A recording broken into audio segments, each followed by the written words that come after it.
Pokemon challenges are pretty common nowadays.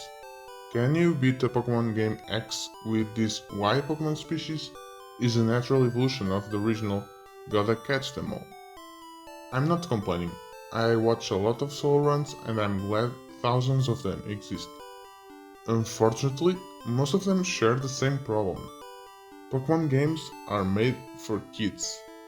The games must be unlosable, they need to be bad luck proof, illiterate proof, foolproof, anything proof. How can games be unlosable? The developers made it so you will always have at least one option, to overlevel the opponent. This shower thought inspired me to start producing this video. Today, I will try to beat Pokemon Red without base stats. What does that even mean? Let me show you today's challenge rules. First, I'm using only one Pokemon with 0 base attack, 0 base defense, 0 base special and 0 base speed. I modified my game in a way that my starter will be a Mewtwo. I also modified these Mewtwo's base stats. Say bye bye to 590, say hello to 0. Second, I'm allowing myself to modify everything else in this Mewtwo. Move pool, typing, etc. Third, the final goal is to win the Pokemon League with Mewtwo and HM Pokemon. Fourth, I will not abuse any glitches or exploits. There will be glitches, but you already know that it's Gen 1. I can erase base stats, but the glitches are too powerful even for me. Fifth, no items in battle. Let's go. I start by picking my starter, Mewtwo. You will notice pretty soon what I did to Mewtwo. I will explain my choices when they become relevant. I've named it W because it's the worst. And I think it would be too confusing to keep calling it Mewtwo the entire video. The first thing you've probably noticed is the stats. Mr. YouTuber, if everything is zeros, why can I see 5s and 6s? Two things. 1. Base stats are not stats. They are the foundation. Base stats are numbers that are unique to every Pokemon species. In Gen 1, the game uses base stat, level, determinant values and stat experience to calculate every Pokemon stats. So that's why you see 5s and 6s. 2. I originally intended to play with 0 base stats and 0 determinant values. Modern day IVs, they function like genes, making Pokemon of the same species different between them. Unfortunately, the game hates when I mess up with my Pokemon DVs, and PK Hex is not working, probably because it's not a vanilla Mewtwo. DVs are not that important, but now you know why W stats aren't all exactly the same. W one-shots Blue Charmander with Dragon Rage. I will use 5 moves in this entire run. I could use 4 and be just fine, more on that later. Dragon Rage, as you may know, is a dragon type move with set damage. It always deals 40 points of damage. This move will pretty much carry us through the early game. After delivering Oak's parcel to Oak, I rushed every trainer available. I will not grind against wild Pokemon today, but trainer battles are a great way to level up easily. so I'll fight a lot of trainers in the early game. As you may have already noticed, W is growing faster than normal Mewtwo. That's because I changed W's growth rate from slow to fast. Pokémon in the fast experience group need less experience to evolve. In Gen 1, fast experience is exclusive to Jigglypuff, Clefairy and Chansey. If we want to have any real chance of success, we'll need to grow as fast as possible. I know that's kinda ironic because I've talked about overleveling a while ago, but trust me, we are overleveling a little now in order to keep up with late game level spikes. Brock goes as easy as expected. Dragon Rage sweeps his entire team.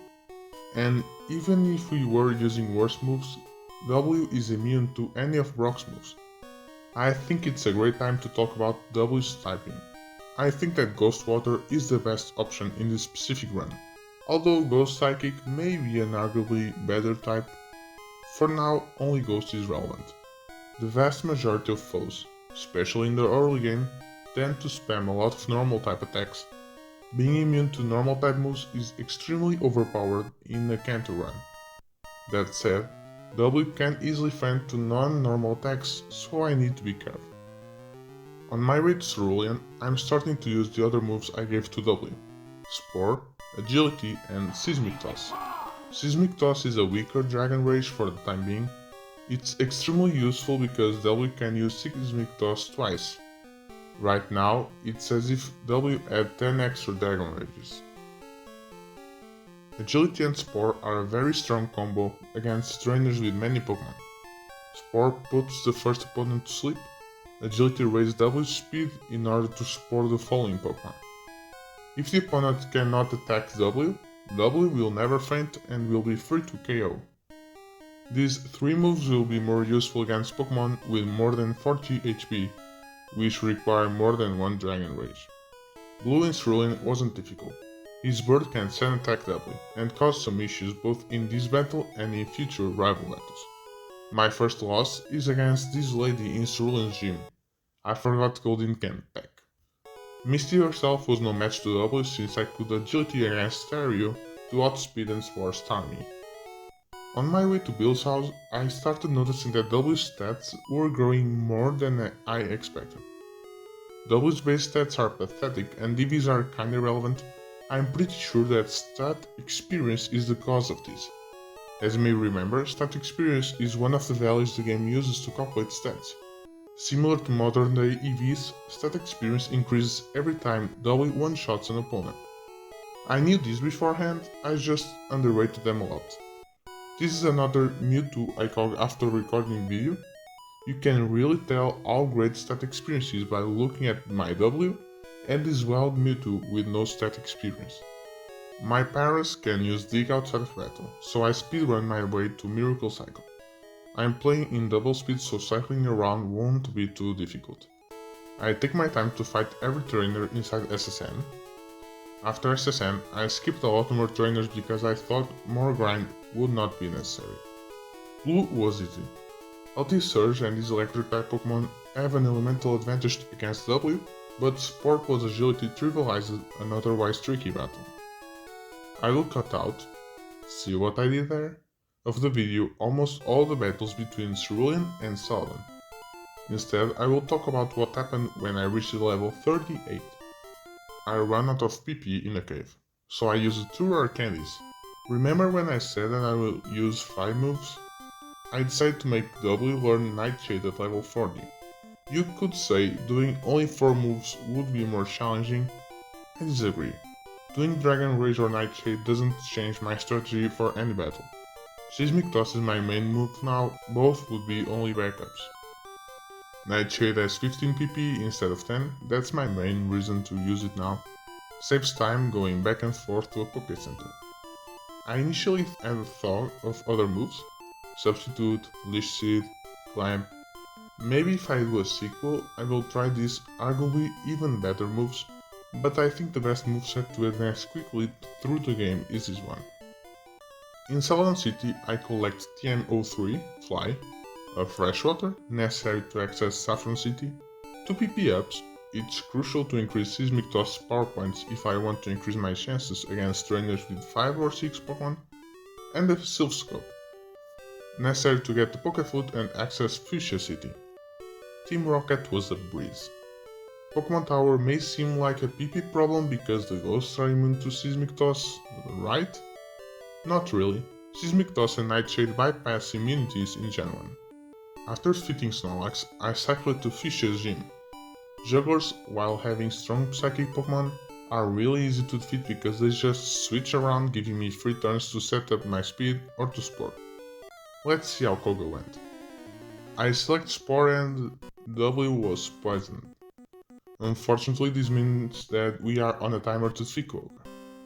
Muk comes next, wasting 3 more turns. By the time Coughing is sent out, W is out of HP. First loss against a gym leader, let's try again. Just kidding, I accidentally run into another juggler and get completely destroyed. Maybe they aren't that easy after all. My second attempt goes much smoother. Level 47 and another badge, nice.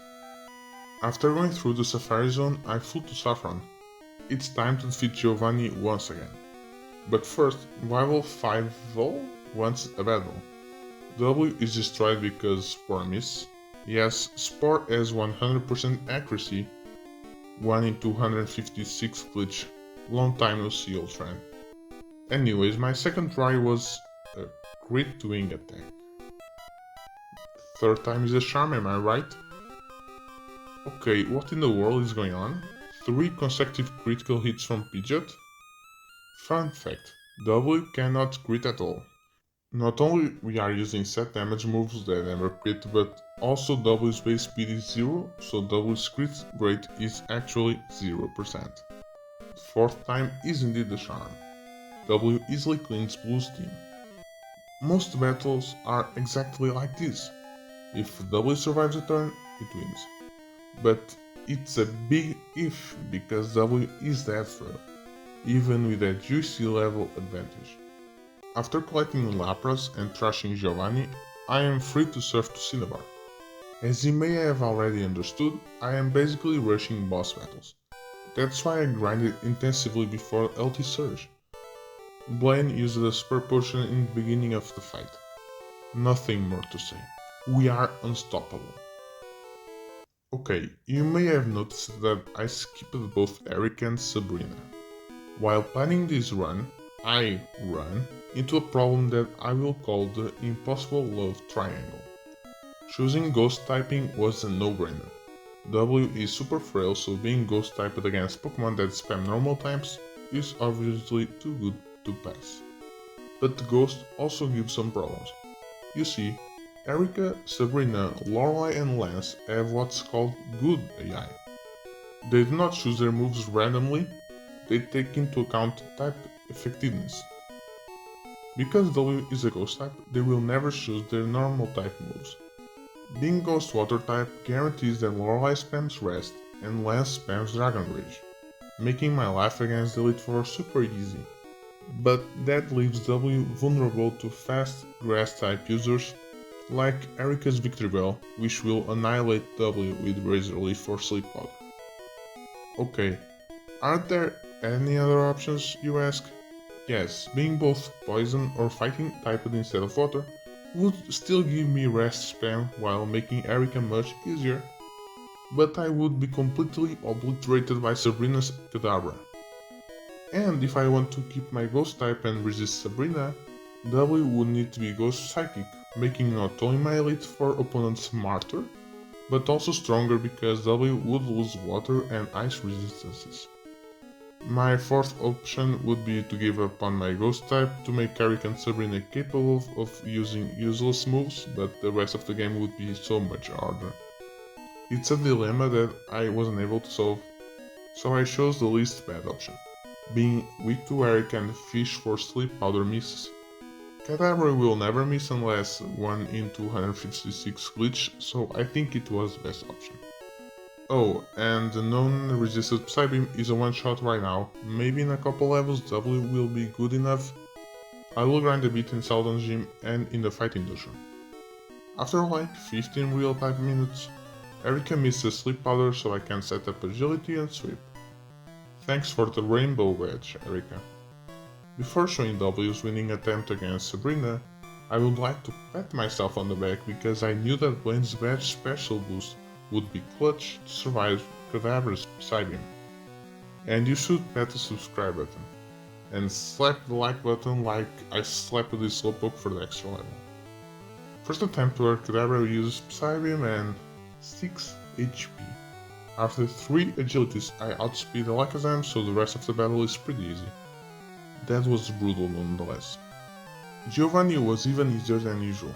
In the other fights, his first Pokemon had some BS move to try to cripple W. This time Rhyhorn is nothing more than a substitute doll incapable of stopping W's from setting up agilities.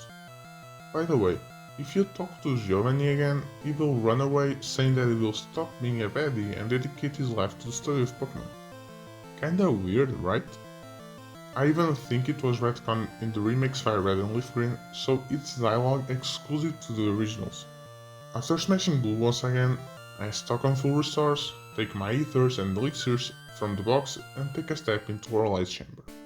As already said, Dugong will always use rest, so I am free to use 3 agilities. Funnily enough, I use a support against Dugong because I didn't want to deal with a Dugong constantly healing up. It's a sweep. Brune can hit W with Rock Throw, a pathetic move used by a pathetic Mon. I'm pretty confident that W has more attack than this Onix. It's a sweep. I heal W's PP before Agatha. The third elite trainer is the most difficult because Gengar can troll us with Confuse Ray and Hypnosis, but it didn't, so it's a sweep. Last Gyarados used Dragon Rage as expected, so it's a sweep. Champion Battle. Wing attack did a lot of damage, and animations are on by default, so take your time to see these amazing animations. Agility is so good I cannot even see it. It's more interesting than the battle itself. It's a sweep. W wins the Pokemon League with an in-game time of 5 hours and 11 minutes. These are W's final stats. What did we learn today, dear viewer? Obviously, a Pokemon's move pool is as important as its stats, arguably even more important. But the most important thing is, without a doubt, stat experience. It's actually insane how much these stats grew. Let me show you my wild level 132 Mewtwo once again, this time side by side with W. Maybe sometime in the future I will try to redo this video in minimum battles, or even better, disabling stat experience and DBs. Maybe in the distant future. If you like this video, feel free to like, haha, subscribe, share and all those sweet things. And I think that's all for now, folks. Thanks for watching.